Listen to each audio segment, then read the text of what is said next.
Assalamualaikum warahmatullahi wabarakatuh. Berbohong tidak dosa, bahkan mungkin bisa dapat pahala. Kok ada? Ya, saudaraku semuanya, secara umum berbohong itu adalah perbuatan terlarang dan berdosa di dalam Islam. Tapi ternyata dalam kasus-kasus tertentu kita masih boleh untuk berbohong. Ya, bahkan mungkin dikatakan dalam tanda petik harus berbohong ya. Karena menyangkut beberapa hal. Oleh karena itu, marilah kita simak penjelasan Dr. Khalid Basalamah ya, tentang bohong yang dibolehkan di dalam Islam. Yang kata Nabi SAW, dibolehkan berbohong itu di 3 hal. Maksudnya di sini bukan disuruh orang berbohong, tidak. Tapi kalau terjadi ini, itu masih ada celah dibolehkan mengucapkan, tapi ulama merincikan. Yang pertama, apabila menghadapi musuh. Kalau kita tertawan oleh musuh, kemudian ditanya berapa jumlah pasukan Islam, misalnya ada 5.000, kita bilang 50.000 misalnya. Untuk menakuti musuh itu berbeda. Celah itu. Celah yang kedua adalah pujian suami istri. Pujian. Kalau suami antum di sini puji istri, Masya Allah, tidak ada wanita tercantik dunia melebihi kamu. Padahal banyak sekali. Atau perempuan mengatakan, Masya Allah, laki-laki paling tampan kamu sudah. Padahal banyak sekali yang lebih tampan dari dia. Contoh. Apa saja dipuji sama dia, puji-pujian kepada pasangan ini melanggengkan kemesraan dalam rumah tangga. Puji saja, nggak ada ruginya.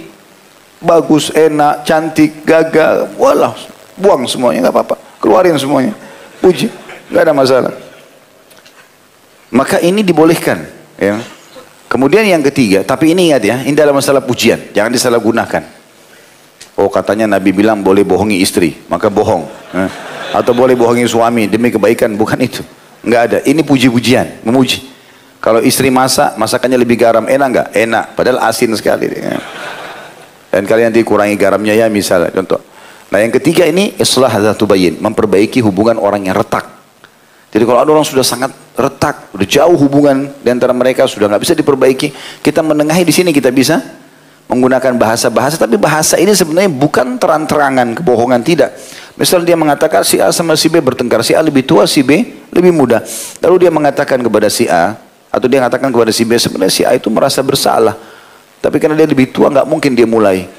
Lalu dia datang kepada si B, dia mengatakan sebenarnya si A, atau dia bilang kepada si A, si B itu sebenarnya juga sudah merasa bersalah. Tapi dia karena lebih muda, dia tidak tahu harus mulai seperti apa. Sehingga kedua ini kalau ketemu bisa saling memaafkan. Dan kita niat baik untuk memperbaiki mereka. Sebatas itu. Jangan dikembangkan kemana-mana. Ya. Maka ini demi untuk memperbaiki hubungan orang yang sudah retak. Gitu kan. Termasuk misalnya kalau suami istri lagi bertengkar dan sudah mau cerai. Lalu kita menengahi, kita memperbaikinya. Menurut saya, suami kamu itu orang yang sangat baik sekali. Padahal mungkin menurut kita tidak seperti itu. Atau setahu saya istri kamu itu sudah istri yang ideal buat seorang muslim. Mungkin tidak. Mungkin masih ada kekurangannya. Tapi kita bahasakan supaya mereka menjadikan sebagai bahan muhasabah dan mereka baik. Nah ini keadaannya. Semoga video ini bermanfaat. Assalamualaikum warahmatullahi wabarakatuh.